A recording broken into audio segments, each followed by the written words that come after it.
That was the World House Choir, everyone. Thank you.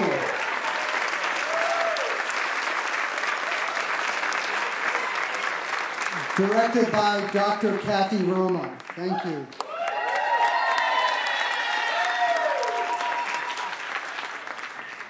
Let me change my eyes here for a second.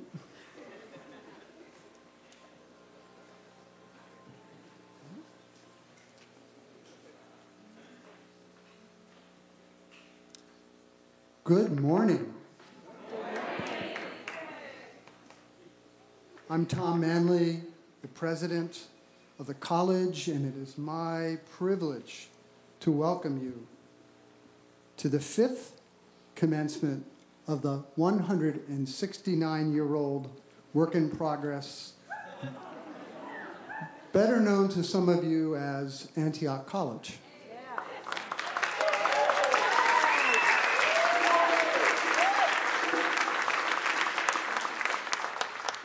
And we're really glad to share the giant umbrella with you today.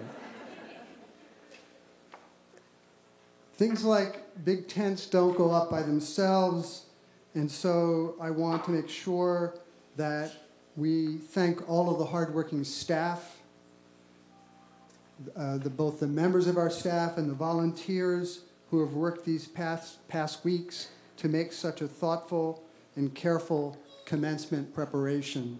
So let's thank everyone generally, and then I want to read some names.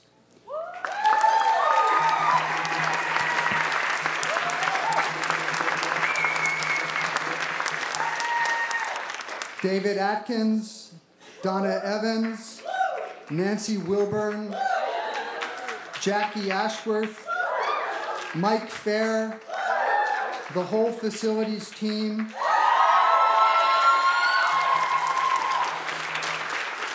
Roger Stappa, and James Lippincott. Thank you. And our valued, experienced commencement planner, Chris Berger. Thank you, Chris. And there are, of course, many others to acknowledge heartfully and thank this morning. First, welcome parents, families, and friends who are joining us. Raise your hands. Let us know where you are. And let us thank you, and thank you, and thank you again. Raise your hand.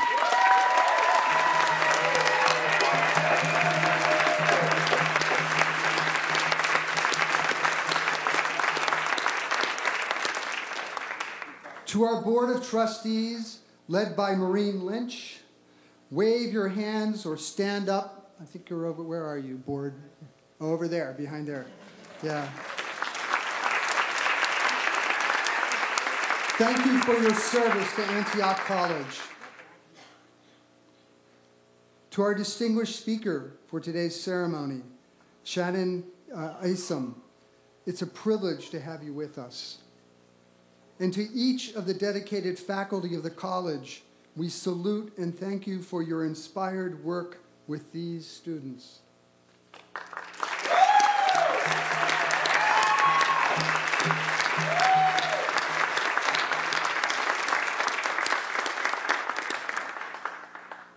And all the alumni of the college who are here, give us a shout. Shout. We know what you've done.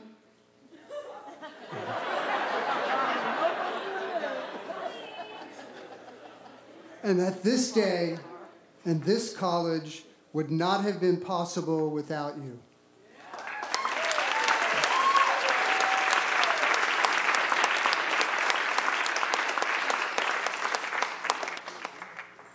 Is Patty Bates here? Patty Bates? No? So I wanted to give a special welcome or thanks to Patty Bates, the outgoing village manager of Yellow Springs, and thank her for her service to our community, and to the new village manager, Josue Samaran. Where are you?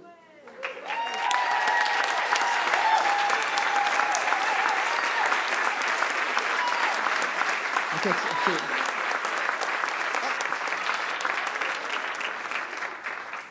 He's already learned to sit in the back. I'm very proud to say Josue is a graduate from Antioch class of 2006.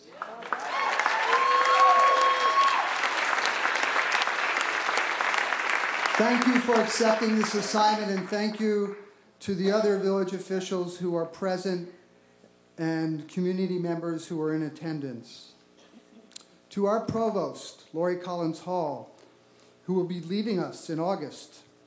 She has worked tirelessly on behalf of the college, its students, faculty, and staff. You will be greatly missed.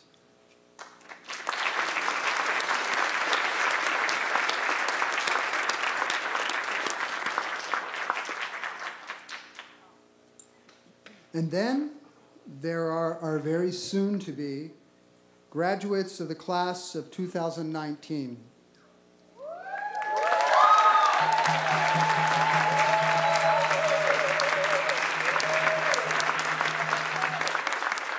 Hello. You've got really good seats. So to each of you, let me be the first to say what I'm sure we all have on our minds. Congratulations.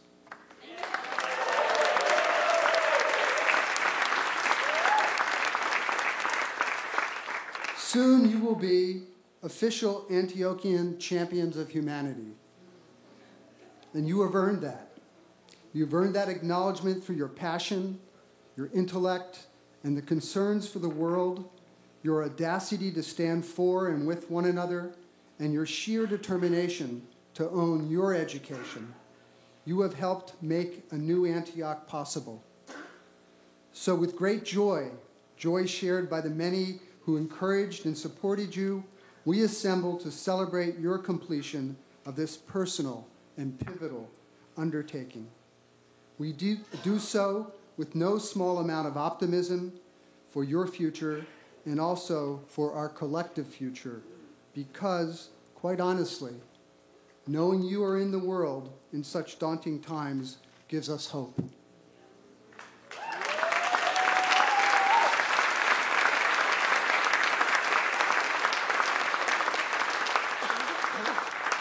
Class of 2019, you have earned our respect.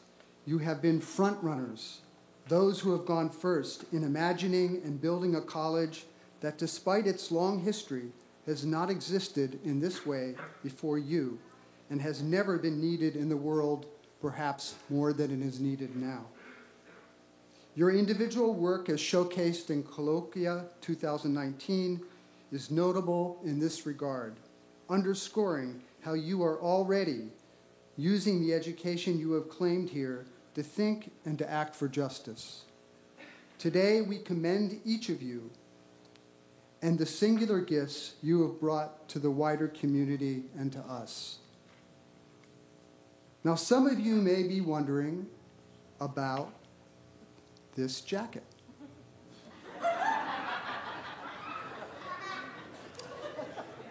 It was designed for an alumni reunion a few years ago, after I realized the similarity between Antioch College's logo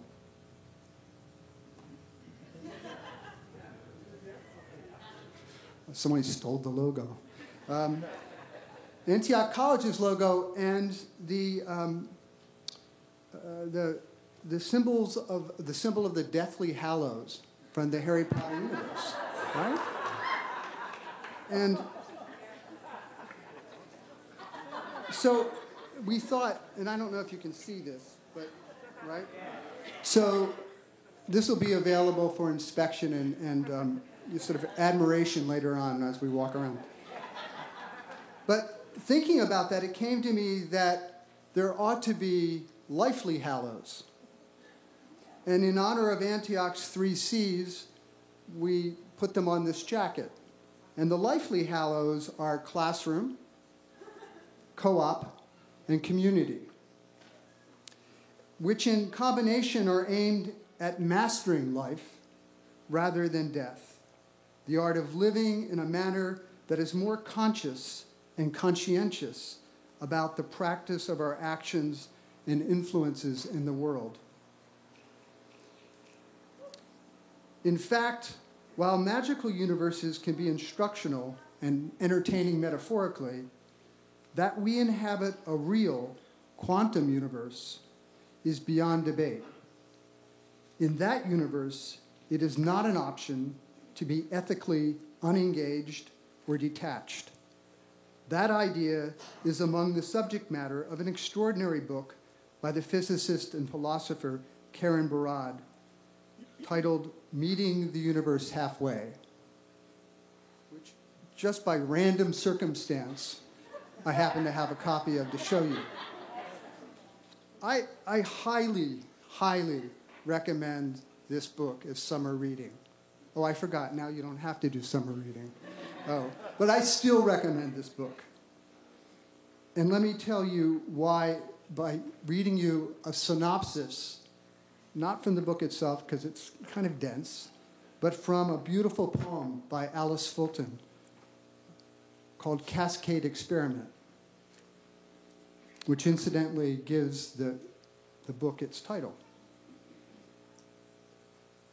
Because faith creates its verification, and reaching you will be no harder than believing in a planet's call of plasma or interacting with a comet in its perihelion passage, no harder than considering what sparking of the vacuum, cosmological impromptu flung me here, a paraphrase, perhaps, for some denser, more difficult being, a subsidiary instance, easier to grasp than a span I foreshadow, of which I am a variable.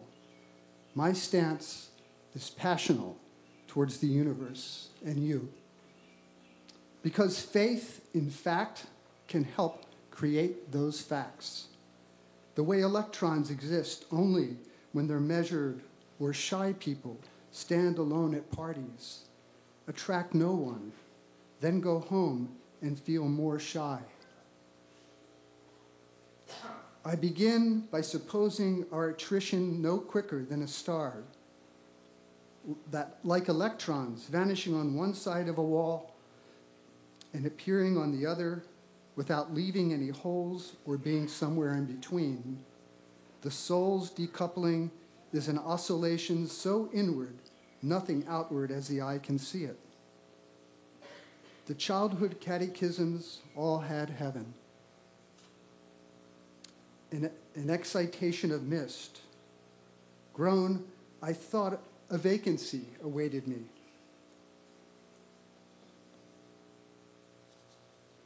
Now I find myself discarding and enlarging both these views, an infidel of amplitude.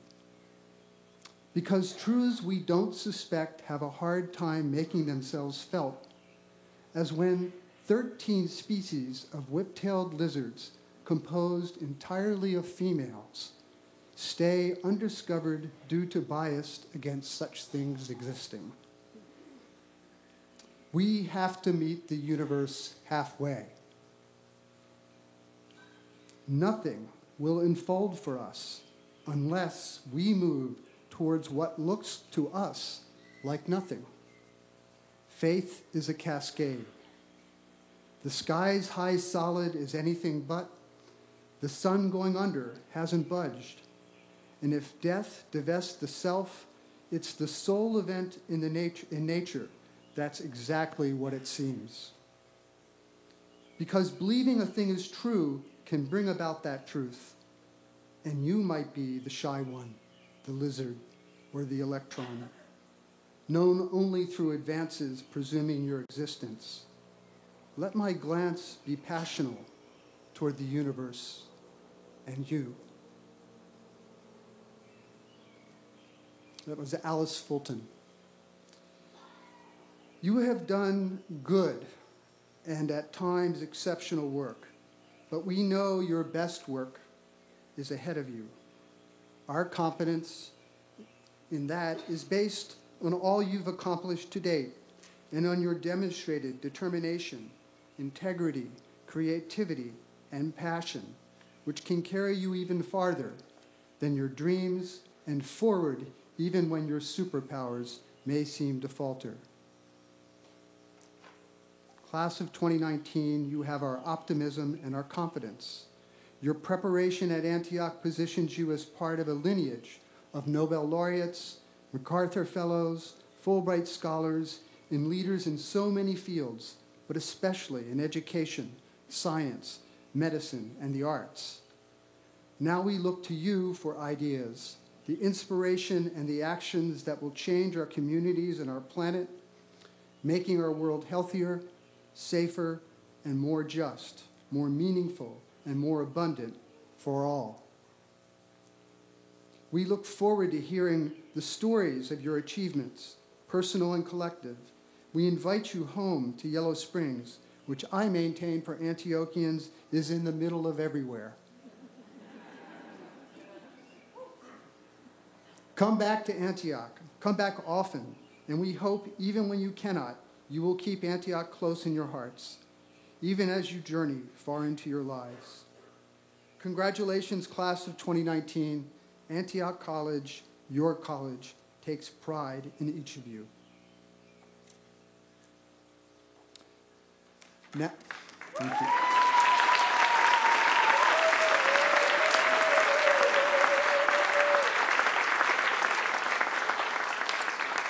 Now it's my pleasure to introduce my colleague, Mila Cooper, Vice President of Diversity and Inclusion and Director of the Coretta Scott King Center.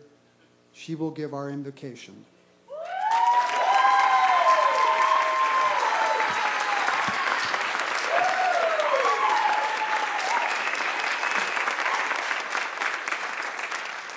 Thank you very much. It is a great honor to participate in our 5th commencement since reopening.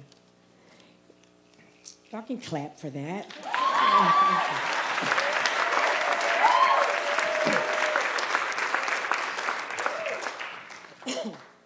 In my own faith practice, an invocation is the act of invoking the presence of God for protection, blessing, and guidance. As we continue to embrace our commitment to diversity and inclusion, I recognize and honor that we come from different places with various beliefs and traditions. So again, I offer instead a brief, guided reflection. Well, maybe not so brief, but brief. First, allow me to say in my own faith tradition, the number 5 symbolizes God's grace, goodness, and favor towards humans. And without getting too deep into a religious exegesis, let me simply say that part of this also concerns our relationship with each other. So today, 5th graduating class, I do invoke grace into this place and space. Class of 2019, may you be the recipients of grace in the next season of your journey. And Antiochians, may we consider grace in our deliberation, our interactions, and even in our activism.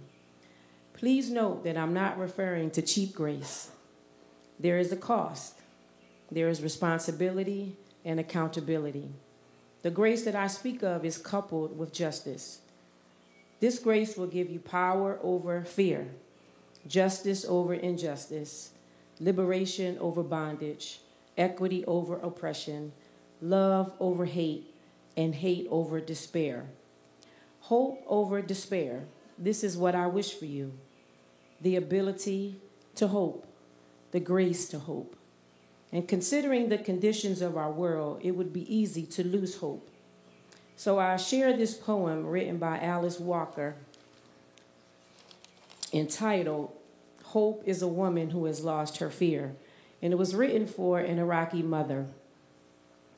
In our despair that justice is slow, we sit with heads bowed, wondering how, even whether we will ever be healed. Perhaps it is a question only the ravaged, the violated, seriously ask. And is that not now almost all of us? But hope is on the way. The class of 2019 is on the way.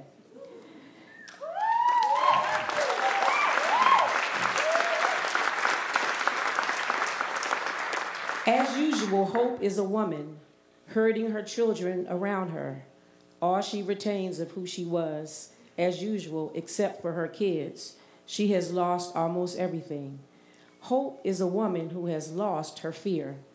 Along with her home, her employment, her parents, her olive trees, her grapes, the peace of independence, the reassuring noises of ordinary neighbors. Hope rises. She always does. Did we fail to notice this in all the stories they've tried to suppress? Hope rises, and she puts on her same unfashionable, threadbare cloak, and penniless, she flings herself against the cold, polished, protective chainmail of the very powerful and the very rich. Chainmail that mimics suspiciously silver coins and lizard scales. And all she has to fight with is the reality of what was done to her country, her people, her children, her home. All she has is armor. As armor is what she has learned must never be done, not in the name of war, and especially never in the name of peace. Hope is always the teacher with the toughest homework. Our assignment, to grasp what has never been breathed in our stolen empire on the hill. Without justice, we will never be healed. Hope over despair is what I wish for you. Peace, light, and love. Ashe.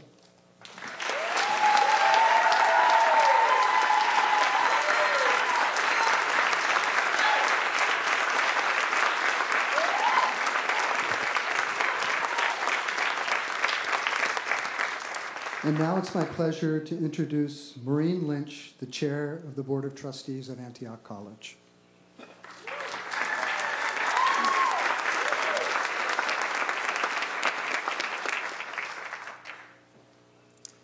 To President Manley,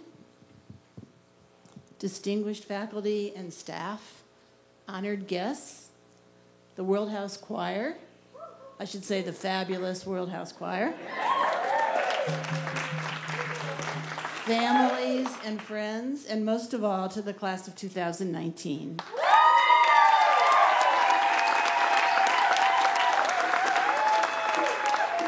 I bring greetings and warm wishes from the Board of Trustees of Antioch College. For all of us trustees, this is the most joyful and rewarding day of our work for Antioch. As we watch you graduate, we are reminded of the core reasons why we serve and believe in the college. We believe the world needs Antioch and more Antiochians, especially in these difficult and challenging times. Learning about your academic work and your senior projects, hearing you speak, and seeing you move into the world beyond the college, that's the big psychic reward for the work we do. As being here for commencement gives me great joy, I wish you joy in return. Not only the bittersweet joy of this day, but the minor everyday joys I hope you will learn to find throughout your life.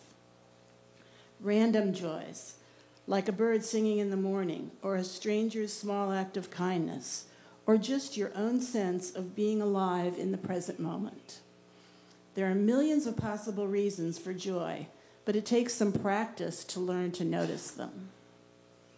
This may sound extremely saccharine, but you will want and need a bit of joy to get you through each day. It will lighten whatever load you are carrying, whatever battle you are waging. It will attract others to your cause. Emma Goldman, the great anarchist, activist, and writer, said, "If I can't dance, I don't want to be part of your revolution." Good words to live by.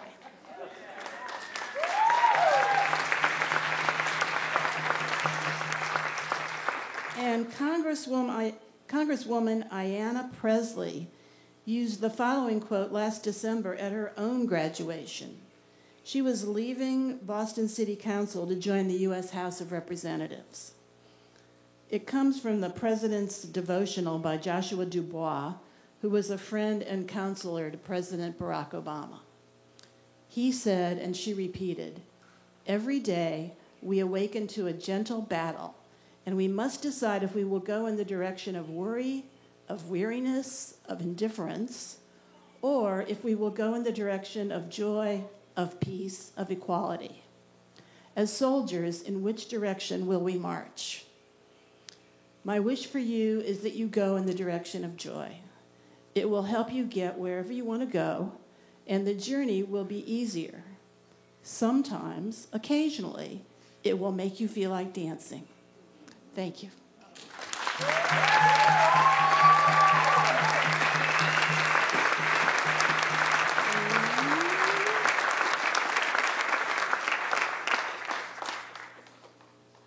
Now it is my pleasure to introduce Lori Collins Hall, Provost and Vice President of Academic Affairs.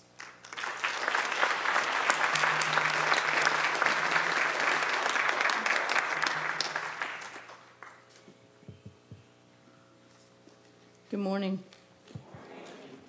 It is my honor to introduce the two students from the class of 2019 who will share their own reflections on their unique Antiochian experiences. With great joy and pride, I introduce our first speaker, who has completed a self-design major in eco-performance, Bailey Holland Vermont.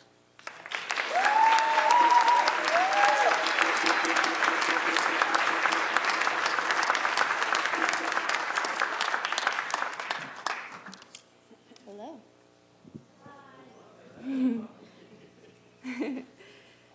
It's an honor to be with you all here today. All of us, all of ourselves are welcome here.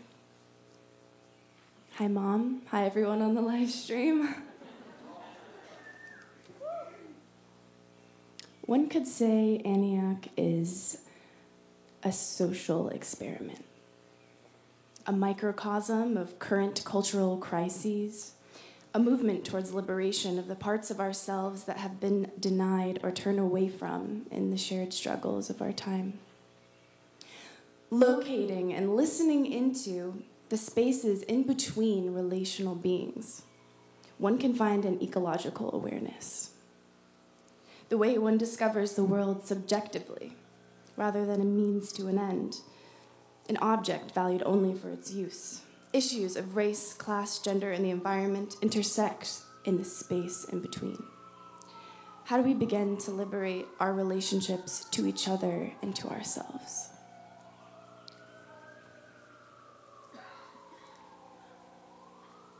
I had the privilege of being a Miller Fellow, starting in the fall of 2015, a fellowship which connects students to organizations in the community. My first position was at the Antioch School.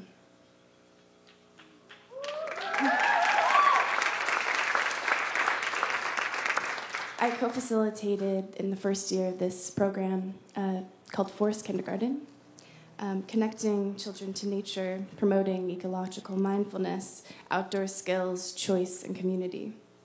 Arthur Morgan, former president of Antioch College and the creator of the cooperative education model, also designed the Antioch School. Like Antioch College, the Antioch School is experimental. Arthur Morgan said, "School ought to emphasize the joy of living."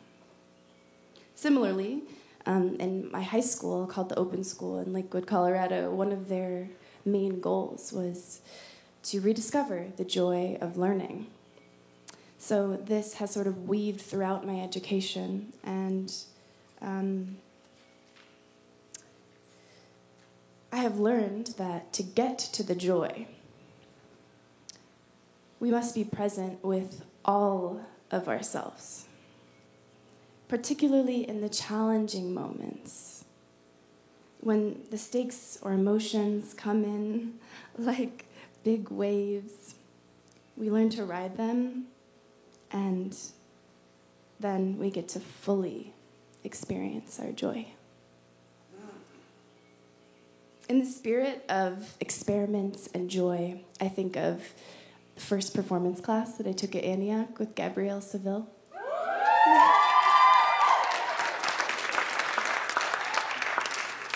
She actually has a new book called Experiments in Joy. You should all check that out. So, in commemoration of her and her address last year, I would like to conduct an experiment. So, I would like you all to close your eyes if you feel comfortable and think of a time where you felt immense joy. Likely, it wasn't out of the blue. Likely, there was some big stuff going on that brought you there. So imagine how you feel in that moment. See it in your mind. Take a deep breath. And maybe there's more than just joy. Maybe there's elation, pride. Maybe there's fear, but you're stepping through it into the fullness of who you are by being with it.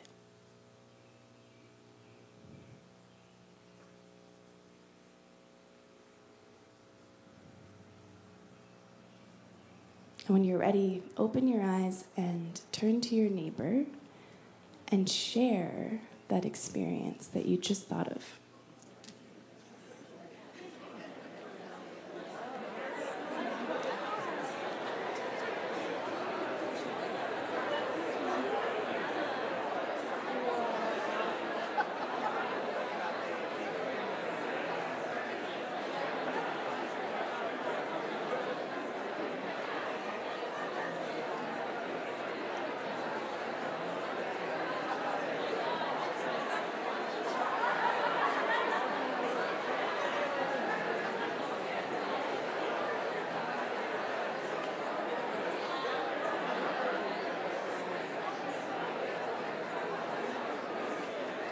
And if you haven't switched people, do that now.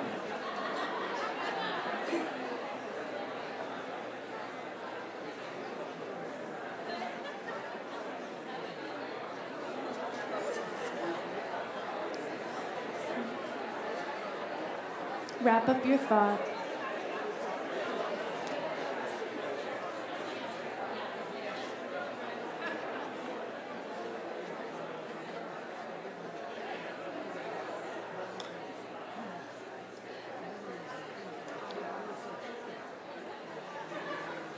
Maybe make a date to talk more about it later.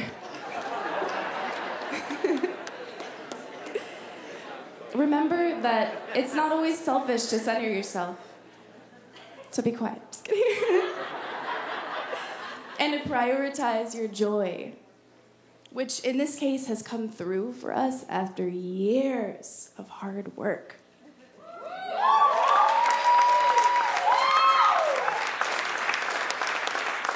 Labor that is not always credited. From within, from without, but just as important. As a first-generation student, I was skeptical of higher education. I was ignorant to the social justice movements present on this campus dating back 150 years. This is a historical place with ingrained traumas and triumphs, starting far before the college was established. Establishing myself here took time and tears and years. Without the support from my friends, teachers, mentors, family, my partner, I wouldn't be standing here, and I'm sure we all have a similar sentiment. I want to give a special thanks to my advisors, Louisa Beery and Louise Smith.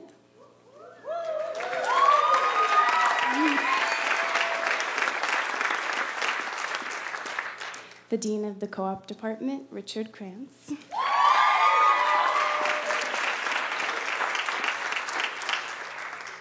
Angela Moore, the Director of the Wellness Center.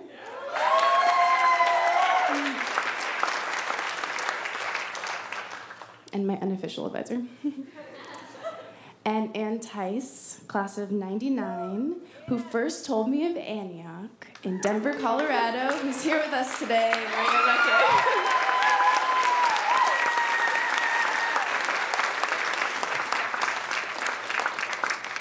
Among many, many more that have encouraged and supported all of us on this seemingly endless journey that is coming to a close.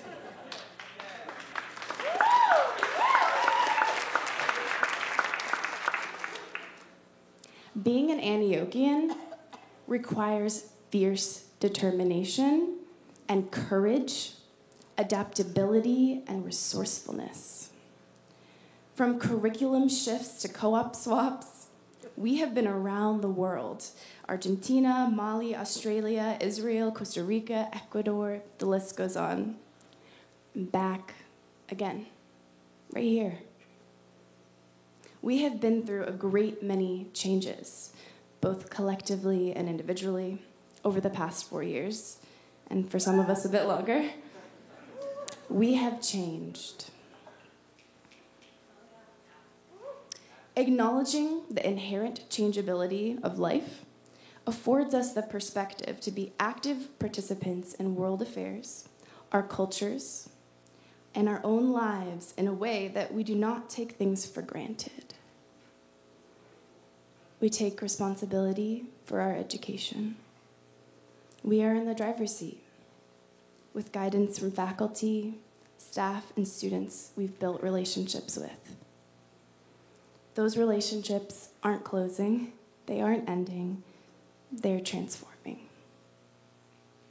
Finally, I want to thank the generous alumni that fuel this rising phoenix and the flames that have served as a kiln for each of us graduating today. Stronger than before. I was awarded a 4-year full tuition scholarship, an opportunity to do something no one in my family has done before.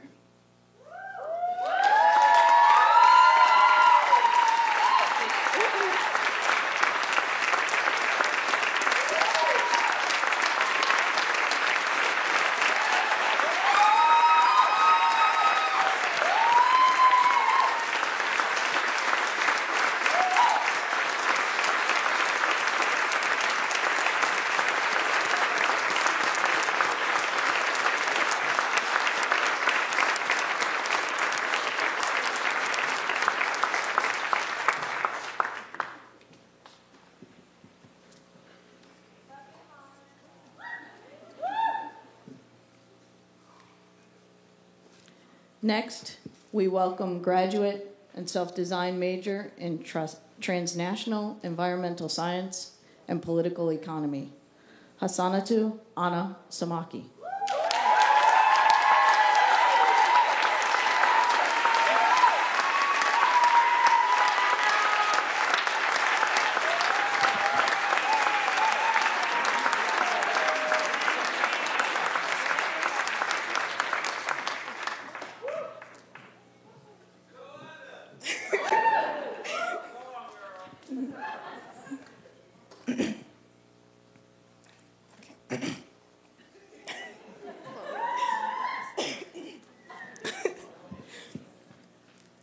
Hi, everyone.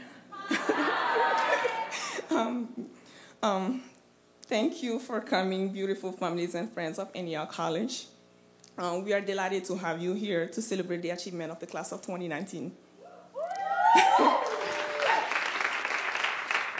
Congratulations, class of 2019. We did it, and I'm proud of you all for completing this journey. When we started, we were about 65, and right here we are 27. So I would like to congratulate all of you for actually staying for all these years and also completing this, not just for all of us, but also for yourself.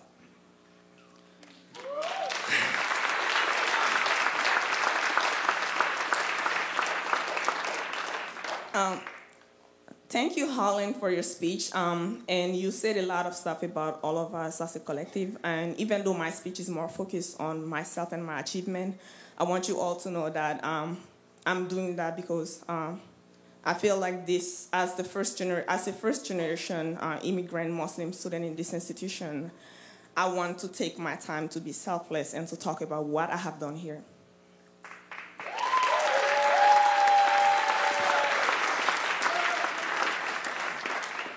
I don't know if I've ever shared this story I'm sure some of you have heard this. But when I embarked on my ENIAC journey, I didn't understand what I was signing up for. And I'm sure most of you did too. I was new to this country.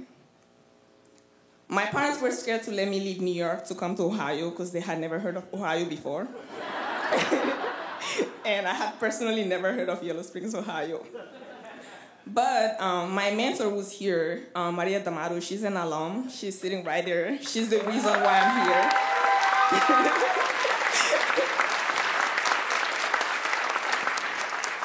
And I remember the day before ENIAC applications were due, she took me to her office. She used to work at my high school, and she said, Hassanatu, we're doing this. And then we stayed in the office until very late to fill out the application. So thank you so much.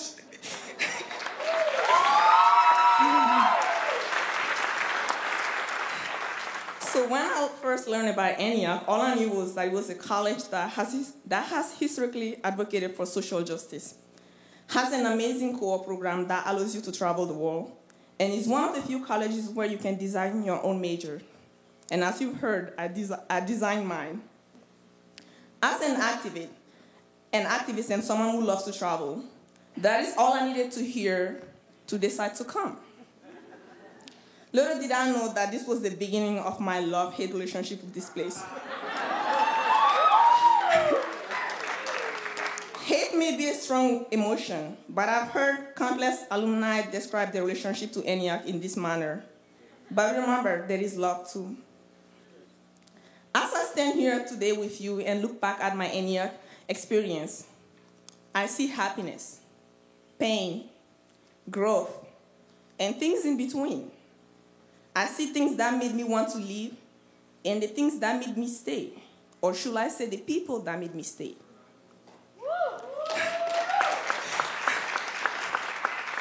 Over the last 4 years, my ENIAC experience has been shaped by a few things, and I want to walk you through it just to give you an idea of the stuff I went through here. First, the amazing, smart, and dedicated professors that intrigued me to learn further. I always look forward to attending my PICO Spanish and science classes, and that is because my professors were always enthusiastic to teach me new things, to get to know me, to talk about how my day went, or to just get to understand what my experience is here. They created a safe learning environment for me and helped me thrive in both my personal and professional life. And I'm extremely grateful for all you've done for me.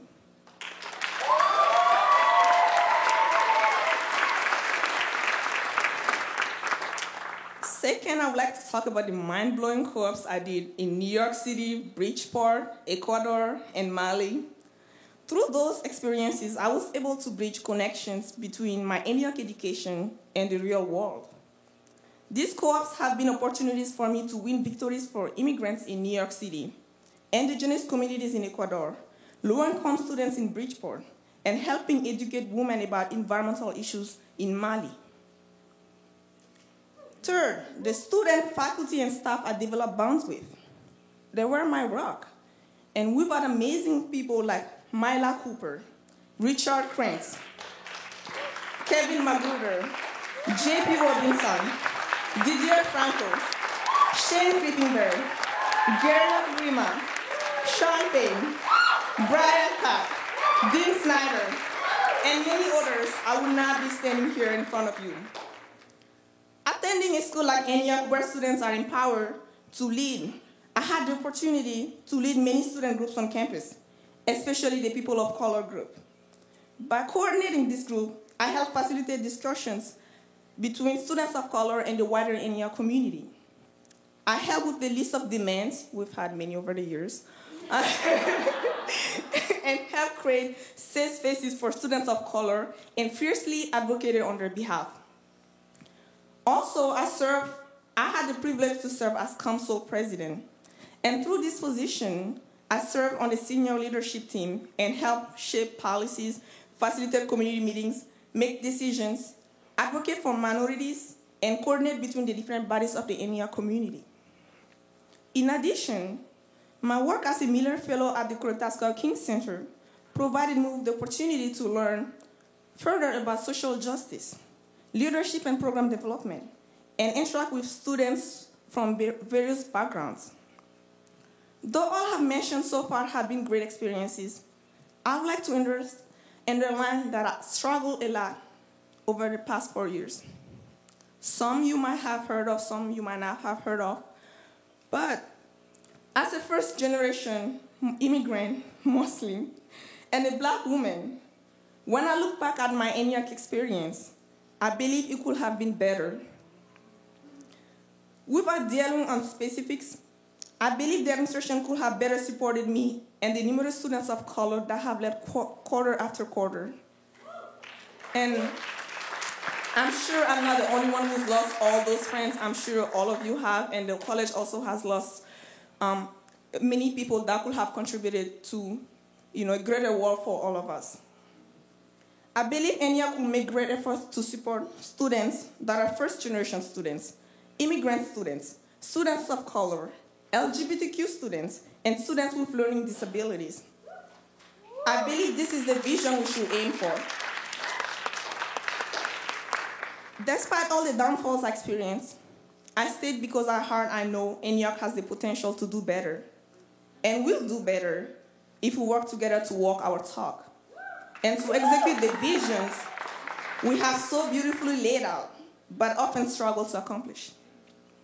As an Antiochian, I always think of the phrase, be ashamed to die until you've won some victories for humanity.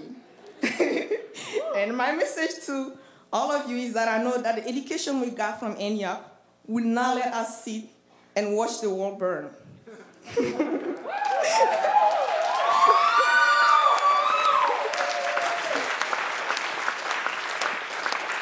We will be active, conscious citizens of this world, wherever we are, because the class of 2019 is graduating but not retiring.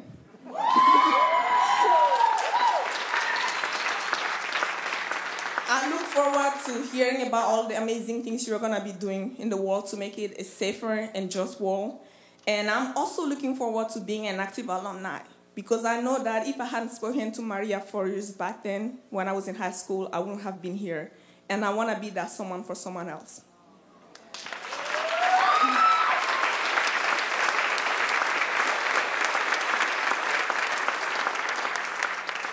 In my last words, I would like to thank everyone that has contributed to making my time at ENIAC memorable. I would like to thank my family, my mom, Penda Sidibe, who couldn't make it today here, and Mamadou Samake, my brother, who actually has the phone right here sticking in my face, for supporting me fully for the past 4 years. Last week, 2 weeks ago, I was very struggling to, my family's all over the place outside of the U.S., and I'm like, who's coming to graduation? And my brother said, one of us has to come at least, right? And so he wrote to his superior. He said, my sister is in the U.S. and I have to come so that I can make it to graduation, because I know no one else is coming and I want to be there. So thank you so much for taking, for traveling from across the world to be here today with me. I really appreciate it.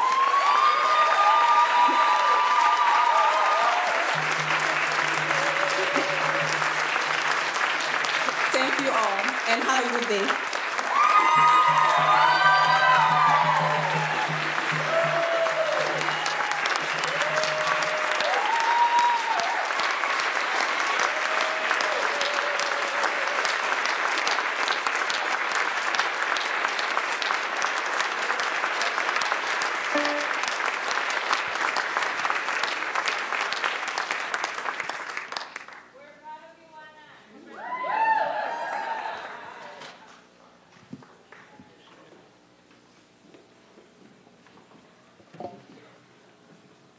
Thank you both.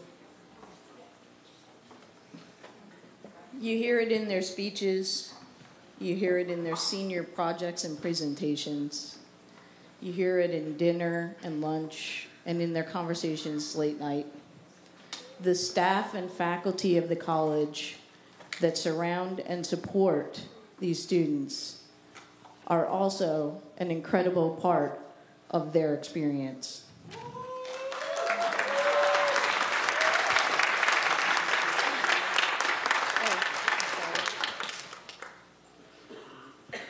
I'm sorry, I'm supposed to introduce the choir first.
I am excited to have this opportunity to recognize Antioch College's Southwestern Ohio Council on Higher Education Excellence in Teaching, Research, and Service Award winners among our faculty. The winners are selected through a process of community nominations, peer reviews by a selection committee comprised of tenured and longstanding faculty colleagues at the college, and other award winners. I would like the members of the faculty to stand and be recognized as I call your names. Receiving the Excellence in Teaching Award, Didier Franco. Assistant Assistant Professor of Spanish Language and Culture. Also receiving the Excellence in Teaching Award, Raul Nea. Assistant Professor of History.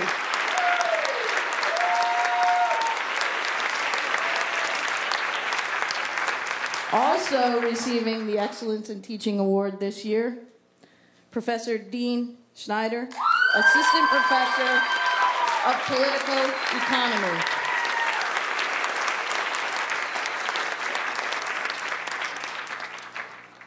Assistant Professor of Latin and American History, Julia Esquivel Camacho, receiving the Excellence in Research Award.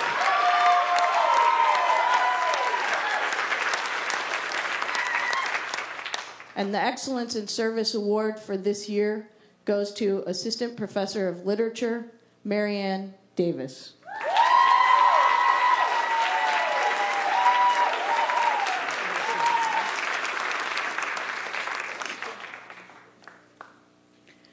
And the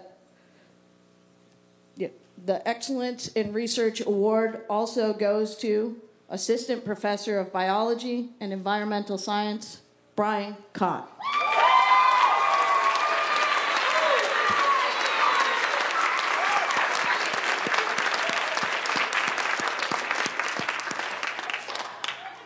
As you can see from the recipients of these awards, we have an amazing and accomplished faculty.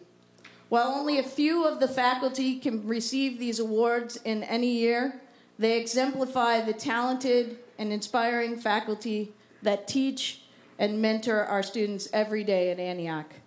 Graduating class and parents, please give it up for the faculty.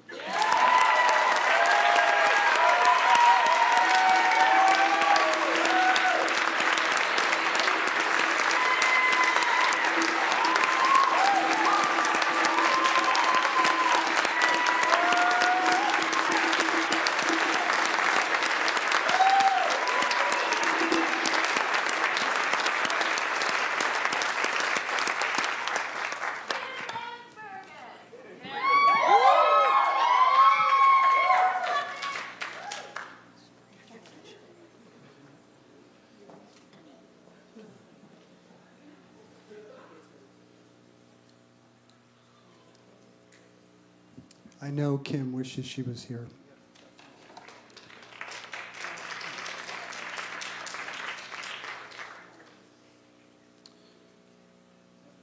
Our speaker today is the dynamic and inspirational community leader, Shannon T.L. Isom. Shannon is the current president and CEO of the YWCA Dayton, a 150-year-old organization dedicated to eliminating racism and empowering women. Before taking the reins there, she served as a board member and a board chair of the organization and is currently leading a $17+ million capital campaign. Shannon began her career in a YWCA in Columbus and subsequently spent over 20 years in the region's healthcare sector, developing a full range of and depth in strategic business and leadership skills. She graduated from Spelman College in Atlanta with a pre-med biology degree and earned an MBA from Northeastern University in Boston, and has additional post-baccalaureate work at the medical schools of The Ohio State University and Wright State University. Named by the Dayton Business Journal to the 40 Under 40 leadership list and the 40 Under 40 Hall of Fame, and its 50 Most Powerful Women's list, and the Better Business Bureau's top 25 women to watch, Shannon is no stranger, actually, to Antioch College either. In 2017, she was the inaugural recipient of the Coretta Scott King Justice Award, and just last fall, she was a featured speaker at the college's Right to Vote rally under a very similar umbrella. I happen to also have it on some good authority that earlier in her activist career, she made it a point to always try to upgrade her standing in groups of people who were older than she. And so that may actually relate to how successful she's been in making these incredibly impressive lists. Seriously, a visionary activist and leader, Shannon models the qualities of thoughtful, passionate, effective, and heartful engagement. Her victories for humanity are many, and we are pleased to welcome her to the college and now to the podium. Help me welcome Shannon.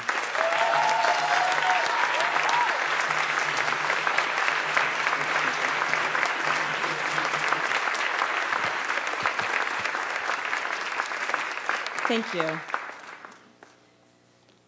I know that I am the person who is standing in the way of you conferring your degrees. I know that. I can feel it. I can feel it.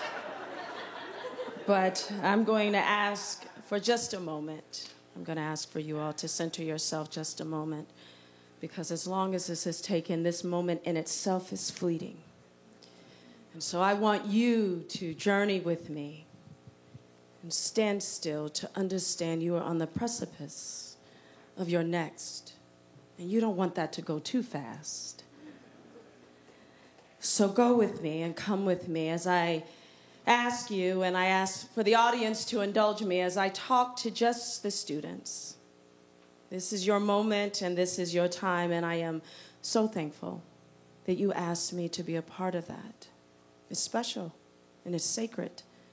And I hope that I will be able to give your memory of this justice as you move forward in your journey. So you are here, the class of 2019. You are finally right here. Yes, yes. How does it feel? Have you checked in? Does it feel well deserved? Does it feel well earned? Have you given it your full thought, your full attention of what you have just experienced? Not only the moments that you don't remember because they were so fleeting, but the fleeting moments that will ultimately be sustained. Do you, and have you started recognizing them? I want you to begin.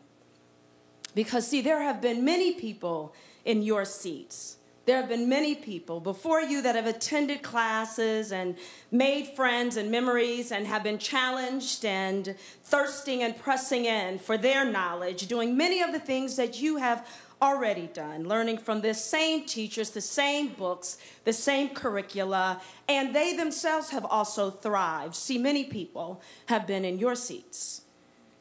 They have anticipated and waited and scheduled and prepared to walk across this very stage. Many people have been right where you are, but none, there has been none that are like you. None that have come to this place at this time, at this season. None that have been so prepared, so connected, so aware, so smart, so ready to solve our most intricate human problems, those that involve social justice, equity, and parity, those that involve intersectionality and conflation and the confluence of those. None have been so readily able to access and to address the problems that have to be first assessed through the many prisms of understanding in which you only can see. And all of you bring to the right now your own prism of understanding. So have you yet started recognizing that in you? For those of you who have the lens, very much like me, that can see through your experience of generational poverty or generational lack, I am speaking to you. For those of you who have the uniqueness of being raised with the lessness of life, understanding that the state of your wanting is your wanting, and that you have the unique experience that your family are your very best friends, and that your friends are your family, that your storytelling, which is part of your family, and the jokes that is amongst your friends, that you're always amidst and amongst it, and it is what's natural for you, for what's entertaining. For those of you that understand that your family is everything, and that the value of who you are and whose you are is a reflection of not only you, but the strength from where you have come and from whom you've come. I'm talking to you. That you never know, that you don't ever, you're reminded by your family that you never become too big, too educated, or too prosperous to ever be reminded of whose you are and how to stay in that place. But it is in that prism of what you believe is lack is where the betterness, the goodness of your reflection is. That you know that there are lessons in that poverty. You know that there are lessons in that lack. And the very uniqueness of that prism needs to be brought forth, because you know that in that community, the greatness comes from your grit, and that it is passed on from your grandmother maybe, or your grandfather, or maybe your mother's great-grandmother. You know that your very goodness comes from the very hands that have cared for you and that corrected you and now embolden you to move forth. You know that your determination comes from the focused energy of never repeating the cycle again. It was imperative that you break the cycle, and that your success comes from repeating the unspoken narrative that you know that you will never be recycled. That your tenacity comes from all those that to others look broken, but to you, you know, they're just bent over.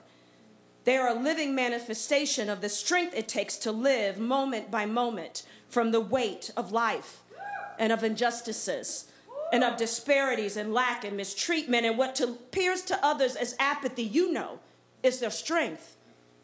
I need you then to know, I need you to bring that prism forward, because your degree, if you live in that, you know it's just not yours, but it is the whole, you know.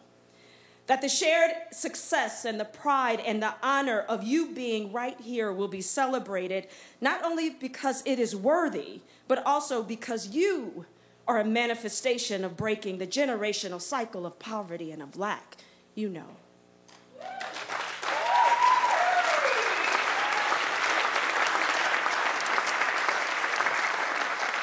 There have been many people that have been in your seats, but there have been none like you. Those that are able to assess human problems through the prisms of intersectionality, when gender, race, and class collide, causing chasms that feel too great to overcome. For those people in the seats that see that all the time, I'm going to take a moment and I'm going to talk to you. These are the people that have the uniqueness of viewing the world with a critical eye and experience injustices as strong as hunger pains, and you ache. For those that cannot help but move through spaces without filtering and sifting through texts and dialogue and conversations and messages that have been incubated in the very fiber of every landscape that you see, you will see it. You'll see it in politics and in business and technology and education and medicine. And when others hear just industry messages, you can't. Instead, you see the work that needs to be done. You see the disparities, the causation of systems that have been enacted and reinforced that allows gender to be allowed to be a disqualifier to equal pay, to equal access, to being at the boardroom, and the boardroom table, at decision-making, at executive positions, at ownership, in medicine and healthcare, and having the innate authorities of being able to control your own body. You see, and maybe you feel, and maybe some of you live the root causation of systems that place women and then women of color and then black women at an unequal double disqualifier to equal pay, to equal access. In the boardroom table, decision-making at executive positions, at ownership in medicine and healthcare, and having the authority to endure, that the black bodies and the men that you put forth, that you hold, you nurture, you grow, you love, may be not safe from unwarranted harm. You see those that are unique that way, that the goodness of what you bring to the table are the lessons that you see through your prism, that gender and class and race do intersect, and that for those of you who see through that prism, know that your greatness comes from your resolve, that you'll be passed along through movements of women and catalyzed through the suffering of women of color that have come before you, that that's your greatness, and that your goodness comes from the sensitivity of your spiritual gift to bring and protect and nurture breath and life. And that your determination comes from the inner compass, which allows the conflation of gender and race to exponentially sharpen. It sharpens your need to lift up others, to lift up your children, your family, your community, and even at times, which is hard for us, to lift up each other. That your success comes from the many who invested in you, those that cheered you, those that you know, but those that you do not know, that Sojourner Truth cheered for you. Ida B. Wells cheered, Susan B. Anthony, Shirley Chisholm, RBG, Audre Lorde, Coretta Scott King, she cheered for you. That your tenacity is intertwined with the strand of women. And black women, they're like braids that are strong, and the energy of those women who never gave up, they never stopped, they never stumbled, never faltered, they never moved from the knowledge of seeing and knowing what was not in front of them, of knowing what was yet to be manifested, what was only a dream but was clearly their reality, what was a hope but was as real as you sitting right here. Your degree, therefore, is not yours, but it is the whole's. It is the answer to someone's earnest prayers. It is the outcome of someone's strong investment. It is not only into you, but it is for the whole of us. You are our shared success, a shared pride, a shared celebration that we know would disrupt the grips of intersectionality. So dare, graduates, to use your prism, use your experiences, dare to be exactly who you are and what you are made to be. Your perspective is needed. Your reference is valuable. There will be times when bringing forth your perspective will be uncomfortable, I promise you. It won't be welcomed, I promise you. You will be judged. You will be misunderstood. The words won't come out just right. There may be some that do not even want to hear from you, do not want to consider any other perspective, and maybe even will tell you that you don't know what you're even talking about, although you are a living and breathing manifestation of it. They will tell you this. All of this will make you question yourself and the way that you have been built to see the world. There are times where you may be the odd one out, that you will be the lonely and the lowly voice, that your perspective may feel so off that you may see clearly that you don't fit in to your team, to the culture around you, even with the expectations that have been set before you. And when you feel this way, I want you to pause.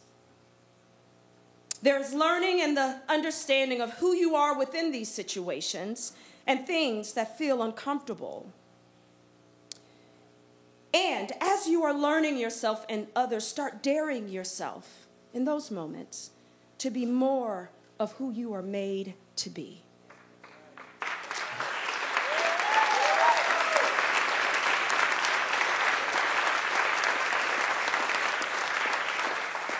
Start daring yourself to be the smartest person in the room. Dare to be powerfully equipped for what's needed and what's next. When you get scared, nervous, fearful, dare yourself to do it anyway. Dare to be strong. Dare to be the only. Dare to be disruptive. Dare to build a legacy, to change the room, to change your family, your community. Dare to change a whole industry. Dare to dare yourself. There may be some of you, like me, who had trouble translating all that means to be strong and powerful and disruptive. And there may be some of you who it may be easier to hear it this way. Don't you dare not show up. Don't you dare not use your voice. Don't you dare not get mad when you see injustices. Don't you dare not be a change agent, a catalyst. Don't you dare not stretch yourself. Don't you dare stop wanting and believing that one voice changes the entire room. Don't you dare stop hoping and stop producing. Don't you dare not challenge yourself. Don't you dare to not be scared. Don't you dare to not be prayerful, to not be questioning, to not love one another and yourself. Don't you dare forget where you come from, whose you are. Don't forget that you are standing on the shoulders and holding on to people's arms that have shielded you and have literally sacrificed their lives for you. Don't you dare forget that. Don't you dare forget that much has been given, much is expected. Don't you dare forget that you are especially made.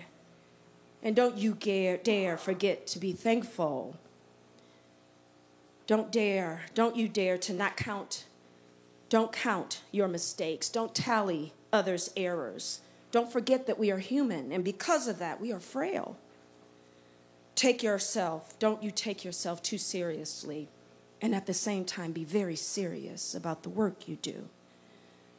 Don't you dare stop learning and being eager and seeking truth. Don't you dare be mediocre. Don't you dare be satisfied. Your class.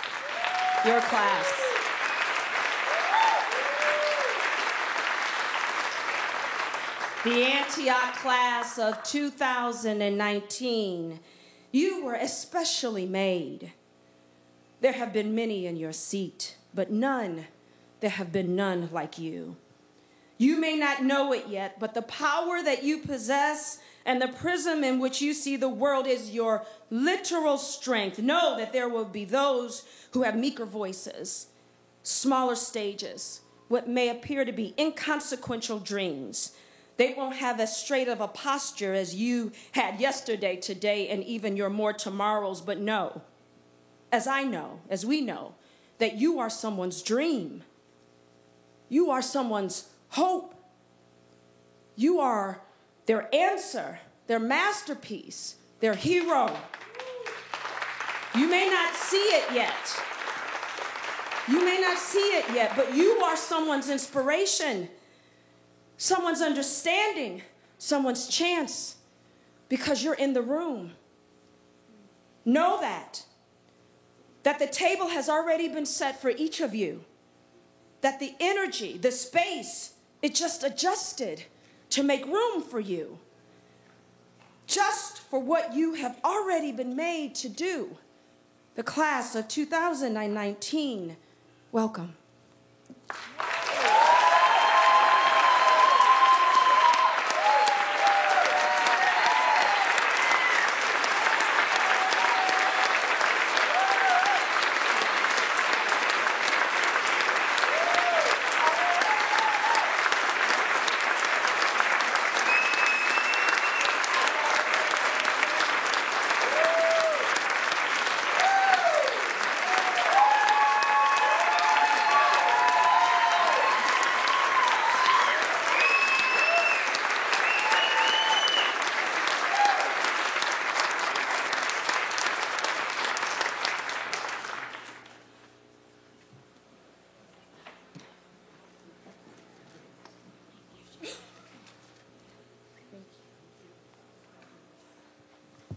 Wow. Powerful, inspirational, and worth the wait. Ooh.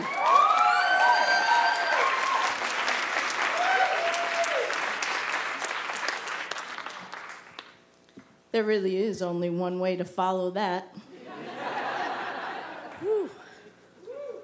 President Manley, it is my great honor to present to you the candidates for degree of Bachelor of Arts and Bachelor of Science from Antioch College. Graduates, please stand.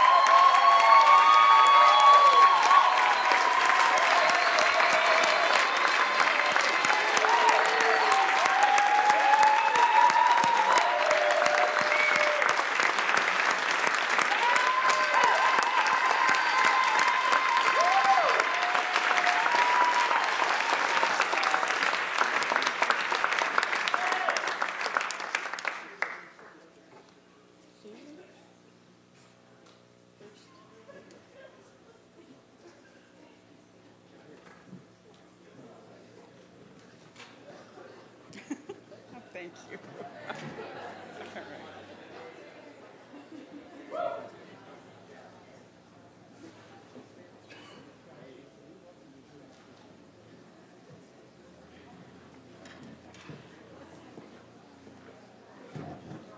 Okay, thank you.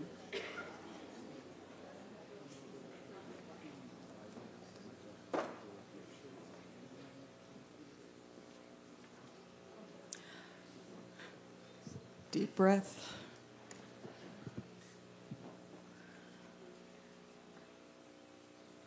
For the degree of Bachelor of Arts,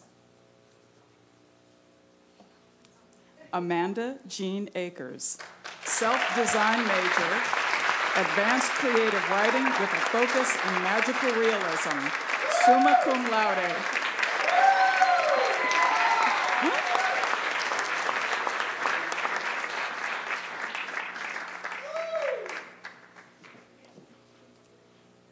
Bailey Holland Bermond, self-design major, performance.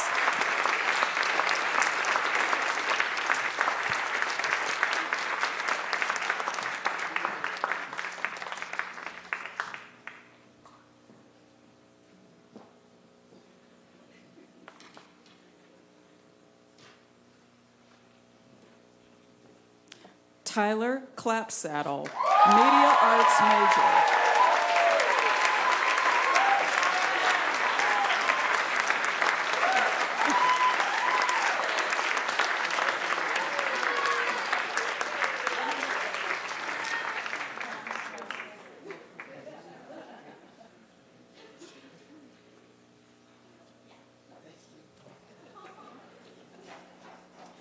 Daniel James Cox, self-design major, craft and preservation.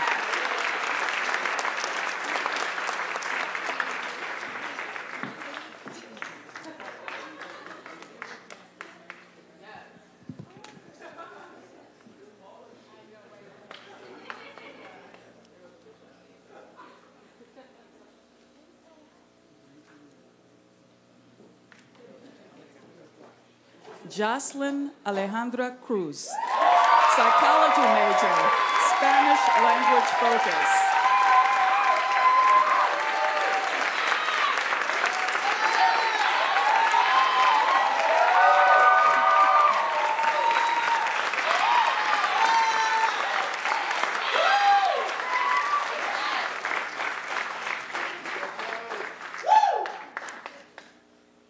Allison Jean Cummings, psychology major, magna cum laude in absentia.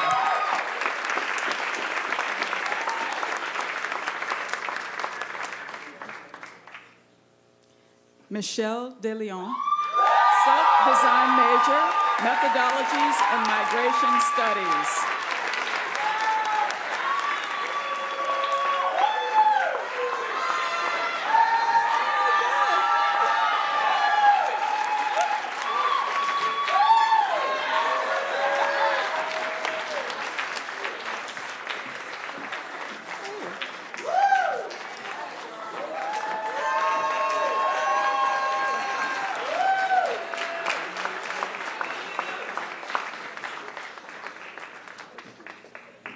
Mallory Andrea Drover, self-design major, multidisciplinary arts.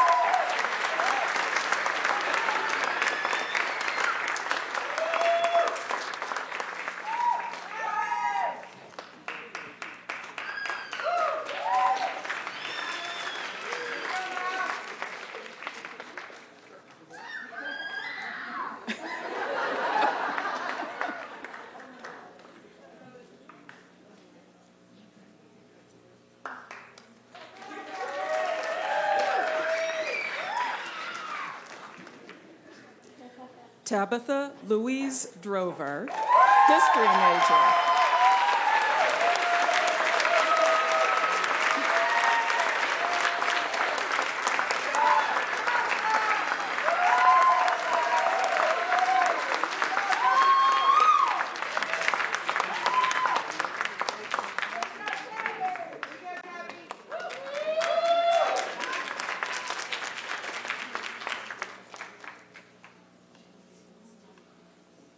Samuel Barnes Eagleberger, self-design major, organizing and performing counter-hegemony.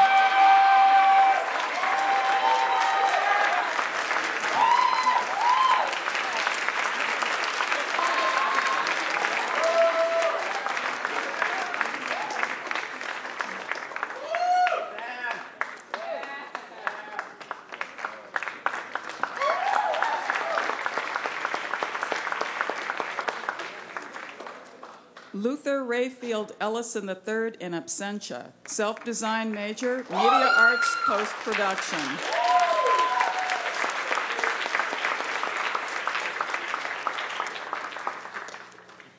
Ian William Enriquez, psychology major.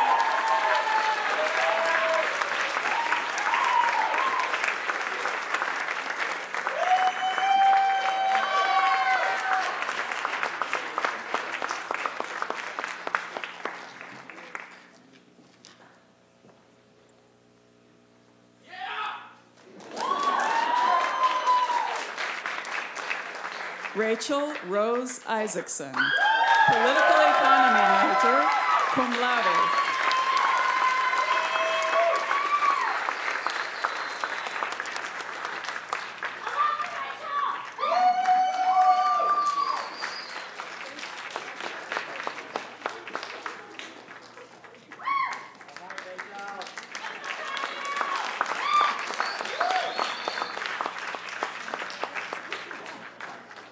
Ethan Isaac Marcus, self-design major, understanding human beings.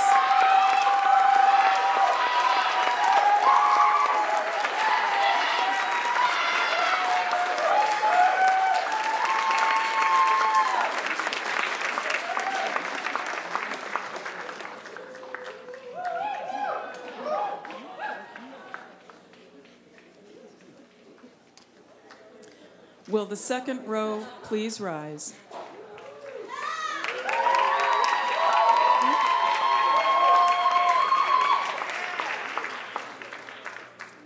Emma Christine Meddy, self-design major, culture as an historical process, magna cum laude.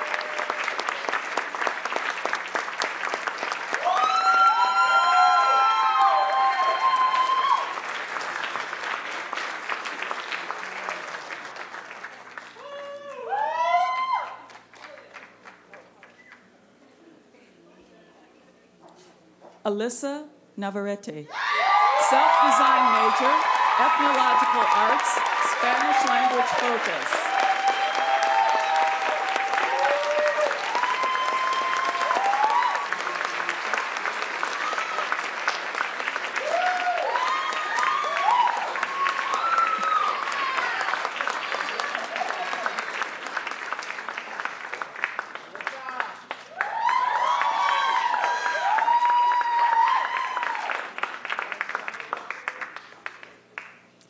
Shelby Glee Pratt, self-design major, holistic healing practices.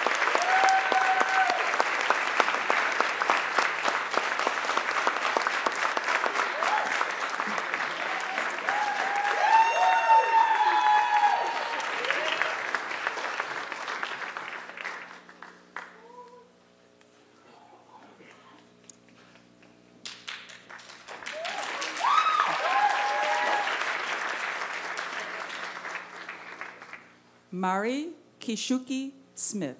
Self-design major, interpersonal communication and journalism in the media arts.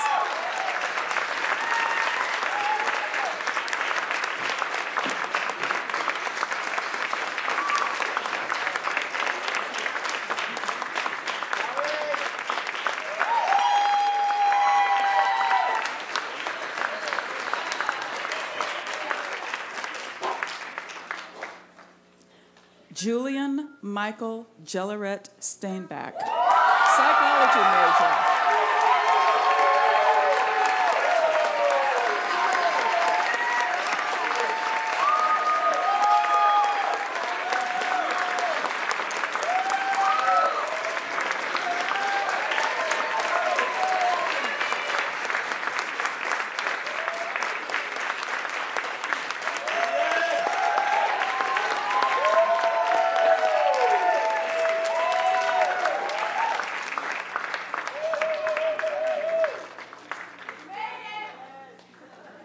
Waricha Tochentuk, self-design major, visual art and design.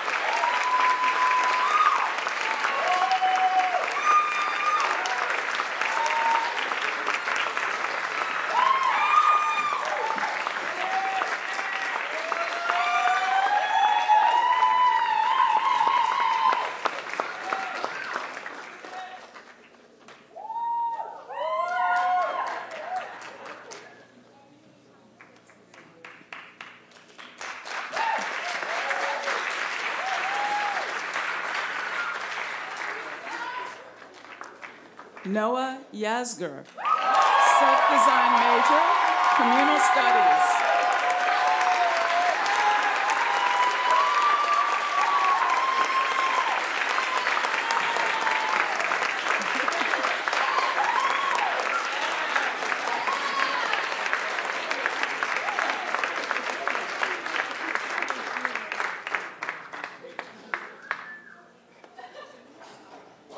For the degree of Bachelor of Science, Kina Noel Burke, environmental science major, magna cum laude.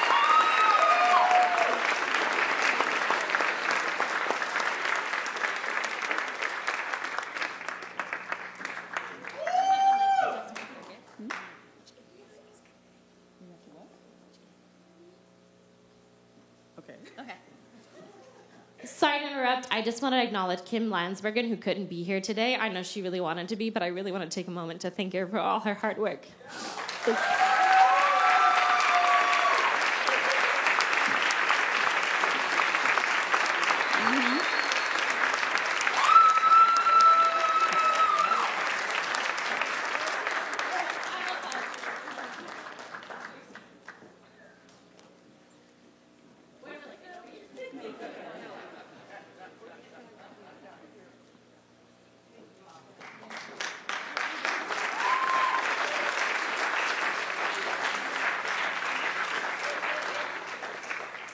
Mumita Dem, biomedical science major, magna cum laude.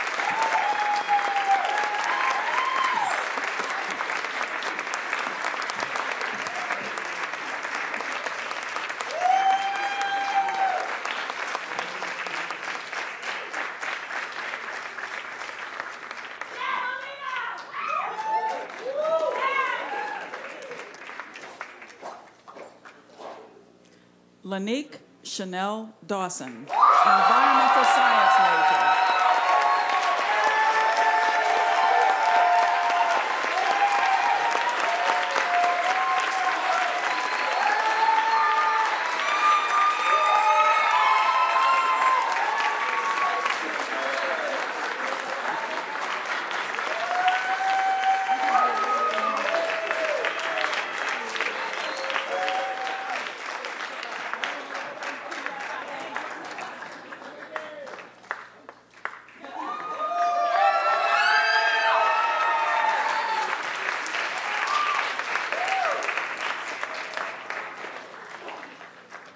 Stephanie Marie Harmon, self-design major, historical ecology, Spanish language focus.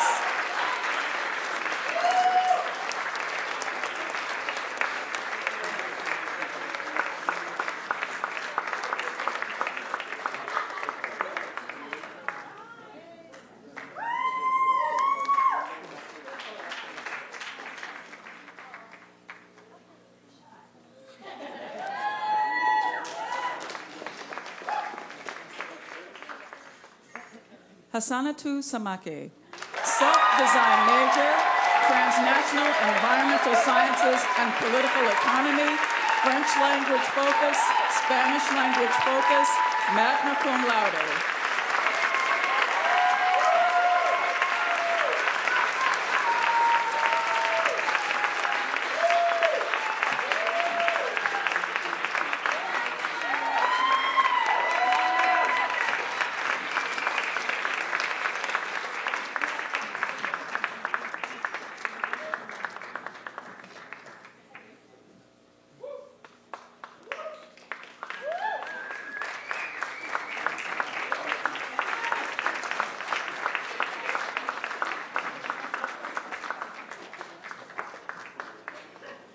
Katie Marie Sherman, self-design major, the environment in the Anthropocene, magna cum laude.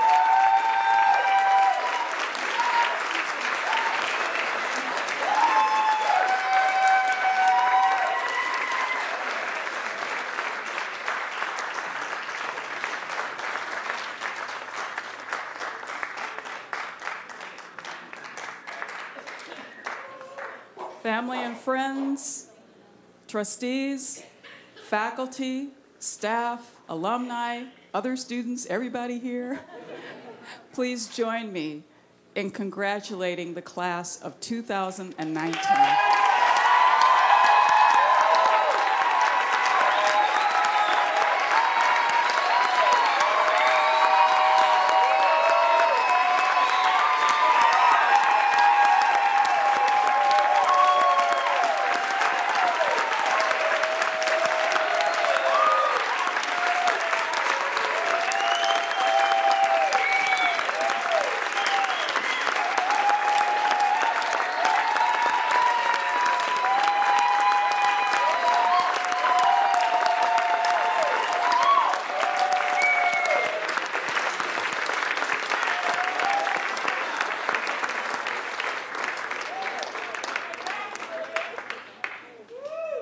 But wait, there's more.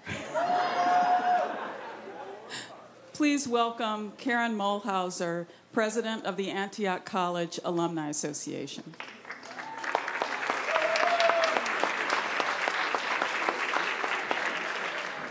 Thank you, Susan. Thank you all. And it is sort of the greatest honor of being the president of the Alumni Association is to be with you all here today.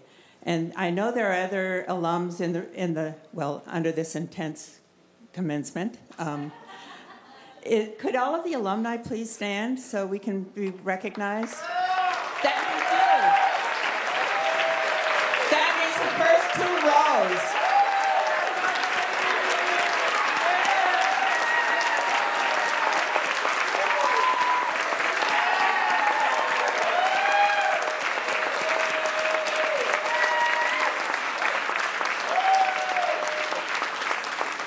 So that is your first act as an Antioch College alum. And I am here, I won't take long, but I am here to welcome you to the Alumni Association. And I'm reflecting back on my own graduation, which was seriously a long time ago, 1965. But I'm remembering it not just because Martin Luther King was my graduation speaker.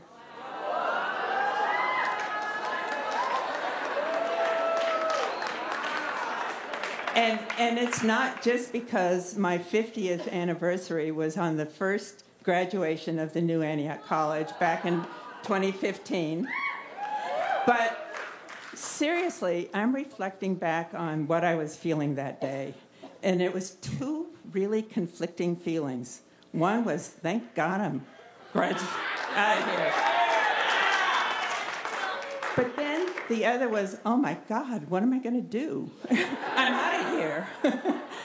And those are conflicting feelings that you may experience for a while, but it's an experience that you'll get over because you will be, as you end one chapter, you are commencing the rest of your life. And that's why we call it commencement. So Welcome to the rest of your life. And I guess I did have some prepared remarks. But I'm here to assure you that as the newest members of the Alumni Association, you're not always going to feel eager to come back, but I want to welcome you back as soon as July 11, which is reunion. So this would be your first alumni reunion. And, you could stay here or not go far, but come back. And don't wait as long as I did. That first comment that I made about, thank God I'm out of here, it took me almost 20 years before I came back to a reunion. Please don't wait that long. But when I did, and I saw Main Building, I saw all of the buildings, I was reminded just how much I am who I am because of Antioch College.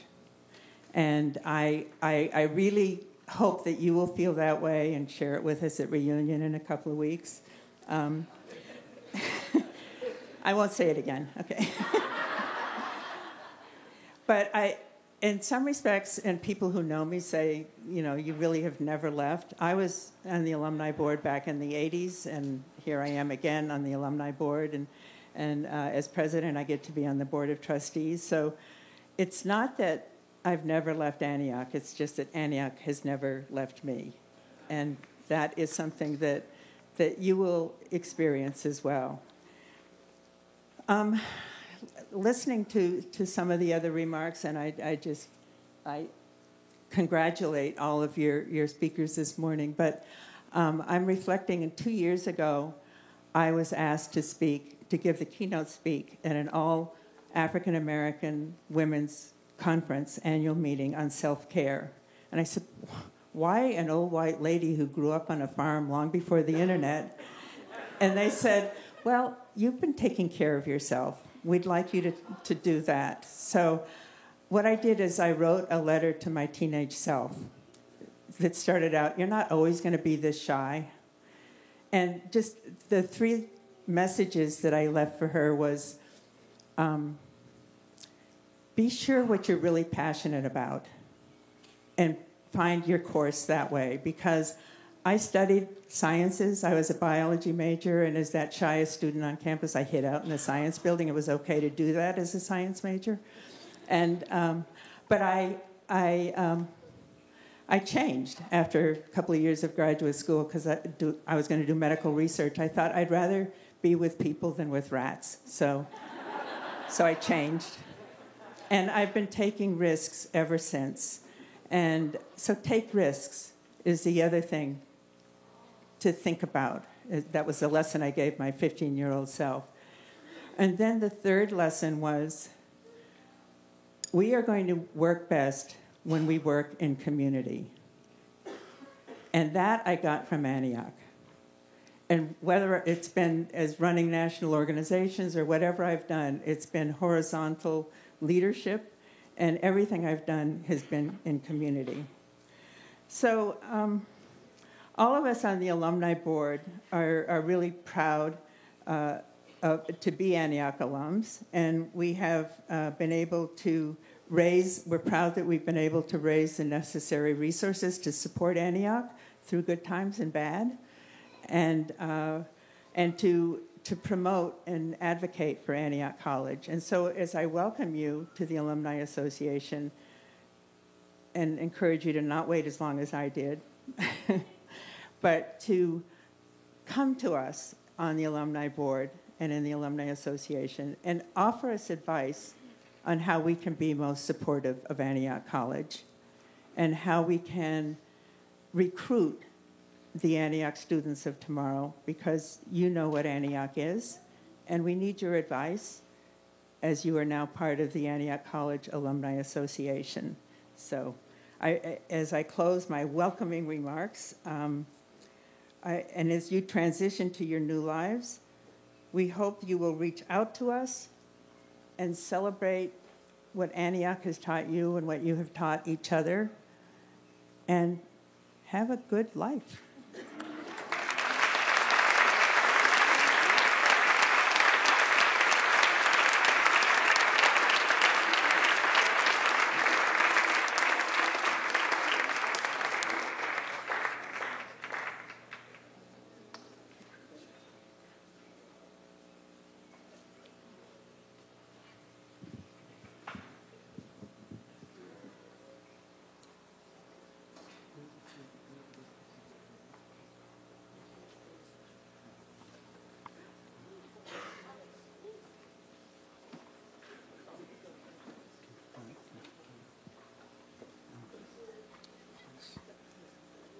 Sorry about this.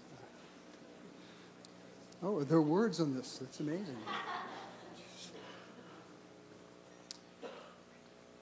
So there are a few housekeeping things, and there's a bit more verbiage to come. But hang in there. I really do promise. Yeah, 2.5, and they're short. It's always been a tradition at Antioch College for at least a century for this ceremony to be completed, for you to complete your journey here, that requires a last step. And I want to explain this to the rest of the audience because it's changed a bit this year from past years. And this last step brings you back to the land. We love this land with its springs and forests and pastures and gardens, but we also must recognize that there were people here before us and that they too love this land and have wisdom about this land. The time has come for us to be more completely open and to acknowledge the indigenous origins of this land. And for that reason, we invite you to complete your commencement ceremony, as always, at our ceremonial mounds next to main building. You will come, we ask you to do that by circling the mounds. You will come from the 4 directions so that we invite you to make a full circle around the mound clockwise. On your way, you are encouraged to acknowledge where you came from, the directions from your people, where your people came from, and the direction you intend to head as you move into your life as a graduate of Antioch College. Now, during the recessional, each graduate will receive a gift from James Lippincott, the Director of the Alumni Relations and External Relations, and Karen Mulhauser, the President of the Alumni Board and Alumni.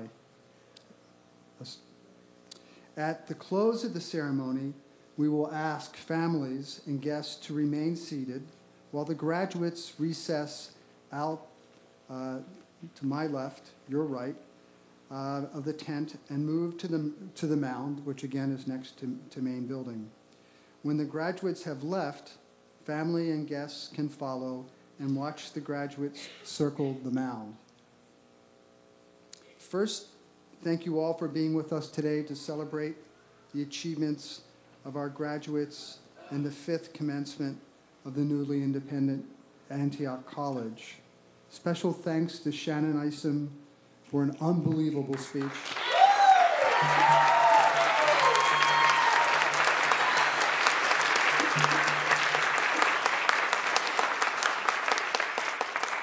And for each of the graduate speakers.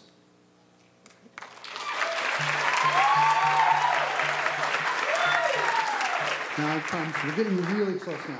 All of the speeches are done, almost. And there are only a few last words to offer, but they're important words. It was at this point, and near this very place, that one of the founders of Antioch College, the abolitionist and great educator Horace Mann, ended his first commencement address 160 years ago. And by the way, that took 3.5 hours. Just his speech. So I figure I had like time on the clock. So you know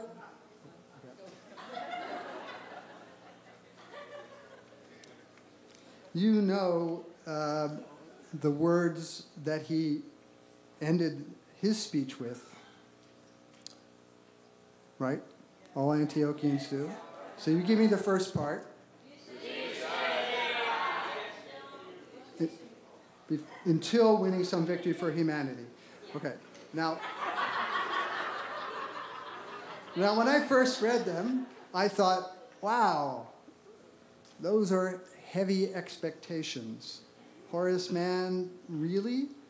Shame, and it would be too hard to imagine setting the bar any higher, as far as I'm concerned.